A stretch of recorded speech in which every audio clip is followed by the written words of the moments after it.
Assalamualaikum warahmatullahi wabarakatuh. Kicau mania, kacer mania, dimanapun kalian berada, kita berjumpa kembali.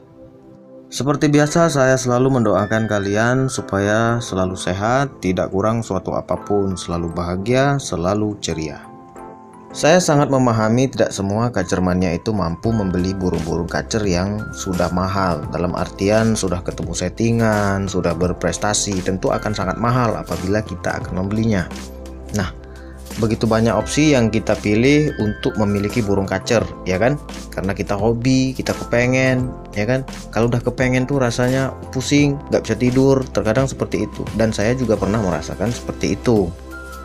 Dan seperti yang saya sampaikan kemarin, kalau tidak semua isi dompet kita itu sama, bahkan sangkarnya pun berbeda-beda. Maksudnya dompetnya itu berbeda-beda.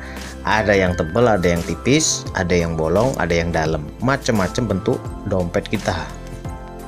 Ada memang yang mampu untuk membeli burung kacer yang harganya sudah mahal, tetapi terkadang kebutuhan lain sudah menunggu, ya kan? Kemudian ada juga yang memang mampunya beli yang murah-murah. Contoh kacer trotolan, lepas bahan, atau bahkan kacer yang masih bahan. Nah, jika kalian ingin membeli burung kacer bahan, ya kan, jangan terburu nafsu, santai. Jangan karena kita itu kepengen betul, sangat kepengen, dan akhirnya kita nggak lihat-lihat lagi. Ternyata burung kacer yang kita beli bekas pancingan, burung kacer betina yang disemir. Akhirnya kita yang rugi, kita yang menyesal kan. Jadi kita harus betul-betul teliti ketika membeli burung kacer masih bahan. Kemudian cari pedagang yang kalian percayai. Jangan sampai kalian tertipu. Pastinya kalian pengen punya burung kacer yang bagus kan? Walaupun kalian beli dengan harga murah, ya kan? Pasti kalian pengen dapatnya burung kacer yang bagus. Jadi kalaupun lama kita merawat, ya namanya burung bagus, kita nggak akan menyesal, kita nggak akan rugi, ya kan? Wong burung bagus dirawat, ya walaupun sedikit lama ya nggak masalah. Nah, pada kesempatan kali ini saya akan berbagi tips bagaimana cara membaca burung kacer yang berkualitas dari ciri-ciri fisiknya, yang biasa orang sebut itu, kalau orang-orang dulu menyebutnya sebagai katurangan. Memang secara akurasi tidak 100% tepat, tetapi minimal mendekati akurat. Nah, kalau kita bayangkan orang-orang dulu sebelum kita main kacer tuh nggak pakai settingan, mereka itu makainya katurangan, ciri fisik dulu yang mereka kuasai. Nah, setelah mereka tahu ciri fisik yang bagus, mereka rawat dengan rawatan sehat. Jadi ya yang bagong ya bagong, yang nggak bagong ya nggak bagong. Nah, orang-orang cerdas, orang-orang pinter pada saat itu, mereka itu paham dengan katurangan. Ketika mereka sudah dapat burung yang bagus, sudah mereka rawat saja dengan bagus, nggak pakai setting-settingan seperti sekarang.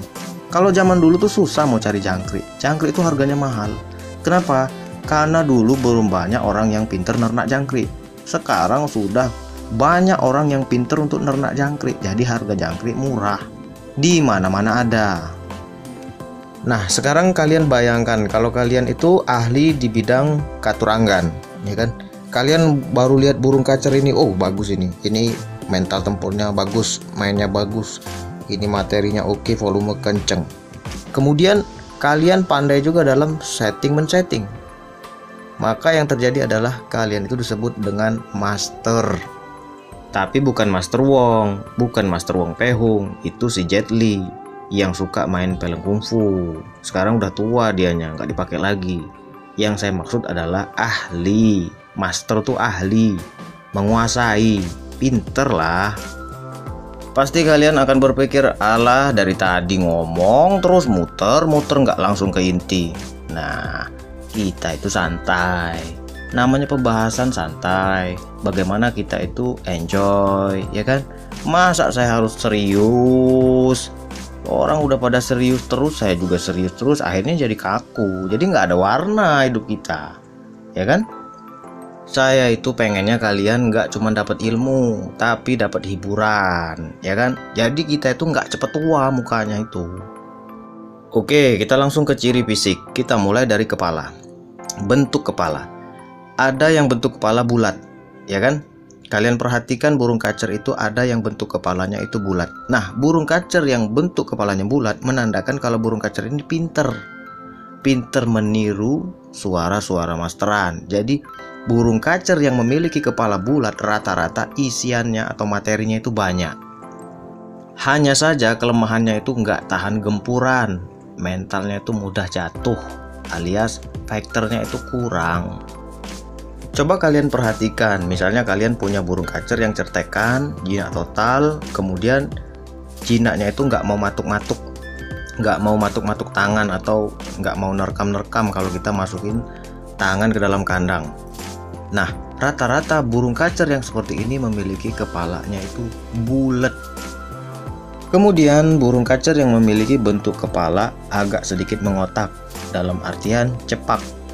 Jadi burung kacer yang memiliki bentuk kepala yang seperti itu, rata-rata burung kacer ini fighternya bagus, mental tempurnya tinggi, semangat tempurnya itu tinggi. Kemudian nggak mudah jatuh mental, tahan dengan gempuran.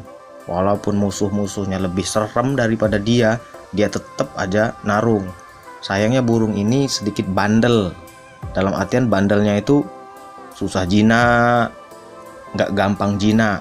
Tapi kalau dia jinak, itu suka matuk-matuk tangan kalau kita masukin tangan ke dalam kandang waktu kita mau ngasih makan atau ganti air minum. Biasanya burung kacer yang seperti itu pada saat dia mengalami over emosi.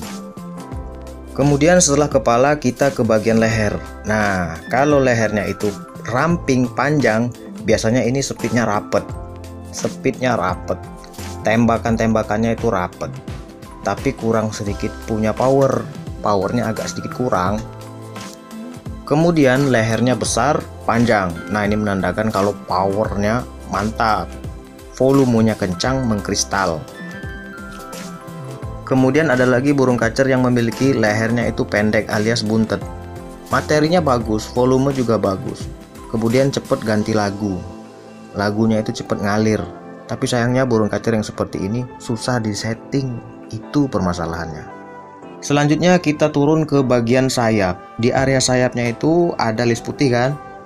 Nah, kalau kita perhatikan list putihnya itu ada yang lebar, ada yang tipis, ada yang tebal, ada yang tipis. Maksudnya seperti itu. Nah, pada saat dia tidak diadu, tetap listnya itu lebar atau tebal, maka burung kacer ini biasanya gampang untuk kondisi. Tapi pada saat tidak diadu ya, kalau diadu ya pasti lebar semua karena ototnya ketarik. Pada saat dia itu sedang ngobra atau sedang on, itu pasti list putihnya akan terlihat tebal semua. Nah, ini yang kita lihat pada saat dia nggak diadu. Kemudian listnya itu agak sedikit tipis pada saat dia tidak diadu. Nah, burung kacer yang seperti ini sulit untuk kondisi, agak lama prosesnya. Kemudian kita ke area dada. Nah, kalau kita perhatikan burung kacer itu ada yang dadanya lebar, ada yang dadanya itu sempit, ya kan? Kalau burung kacer yang memiliki dada lebar itu biasanya powernya oke, tenaganya oke, bagus. Sedangkan kalau burung kacer yang memiliki dada sempit itu tenaganya agak sedikit kurang, napasnya agak pendek. Kemudian kita perhatikan keseluruhan. Burung kacer memiliki badan ramping, panjang, ya kan? Ekornya panjang, lehernya juga panjang, badannya juga panjang, kakinya panjang. Biasanya burung kacer yang seperti ini mainnya atraktif, loncat kiri, kanan, naik, turun, mainnya atraktif, gak bisa diem.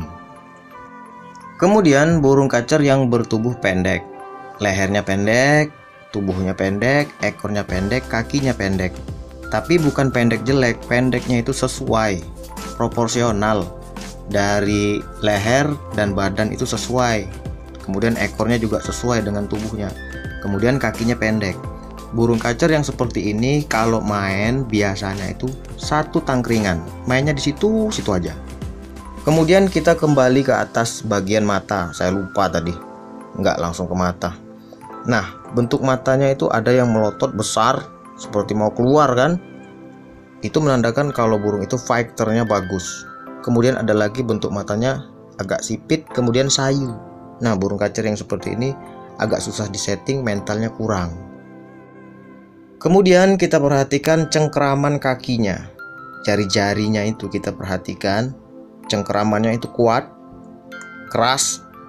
Itu menandakan kalau burung kacer ini mentalnya bagus, kemudian bertipe menyerang, maunya nyerang aja. Kemudian burung kacer yang cengkeraman kakinya itu tidak terlalu kuat alias biasa-biasa saja. Nah, biasanya burung kacer yang seperti ini kurang terlalu fighternya nggak terlalu kuat. Kemudian bertipe bertahan, jadi dia itu bertahan, kalau diserang dia bertahan, kalau diserang dia bertahan. Nah, kurang lebih seperti itu garis besarnya. Kalau mau dibahas semua ya panjang, nanti kalau 1 jam itu nggak akan selesai, tapi minimal garis besarnya saja. Oke ya, semoga info ini bermanfaat, semoga kalian selalu sukses. Wassalamualaikum warahmatullahi wabarakatuh.